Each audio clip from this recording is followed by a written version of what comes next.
পৃথিবী থেকে প্রায় ৩,৮৪,০০০ কিলোমিটার দূরে চাঁদের বুকে ঘটল এক বিরল ঘটনা।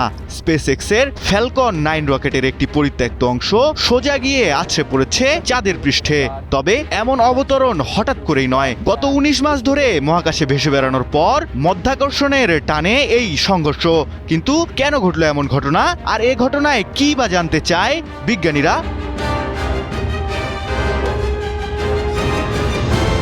আন্তর্জাতিক সংবাদ মাধ্যম রয়টার্সের প্রতিবেদন অনুযায়ী ২০২৫ সালের ১৫ জানুয়ারি স্পেস এক্সের ফ্যালকন 9 রকেট উৎক্ষেপণের পর এর উপরের অংশটি মহাকাশেই থেকে যায়। এরপর পৃথিবী, চাঁদ ও সূর্যের মহাকর্ষীয় আকর্ষণ আর সূর্যের আলোর ক্ষুদ্র চাপের কারণে ধীরে ধীরে এর কক্ষপথ বদলে যায়। শেষ পর্যন্ত সেটি চাঁদের সঙ্গে ঘর্ষণের পথে নিয়ে যায় রকেটের অংশটিকে।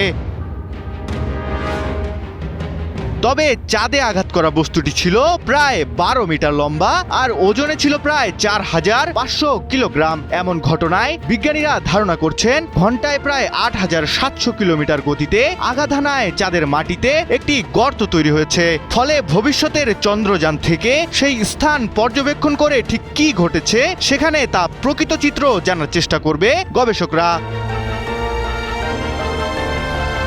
আর মহাকাশ বিজ্ঞানীরা ধারণা করছে এই ঘটনায় কোনো ক্ষতি নেই। এটি গবেষণার জন্য বিরল সুযোগ। কৃত্রিমভাবে সৃষ্ট এমন সংঘর্ষের ফলে চাঁদের মাটির গঠন, ধুলোর বিস্তার এবং ভূতাত্ত্বিক বৈশিষ্ট্য সম্পর্কে গুরুত্বপূর্ণ তথ্য পাওয়া যেতে পারে। একই সঙ্গে মহাকাশের পরিত্যক্ত রকেট ও আবর্জনা ভবিষ্যতে কী ধরনের ঝুঁকি তৈরি করতে পারে সেটিও নতুন করে সামনে এসেছে।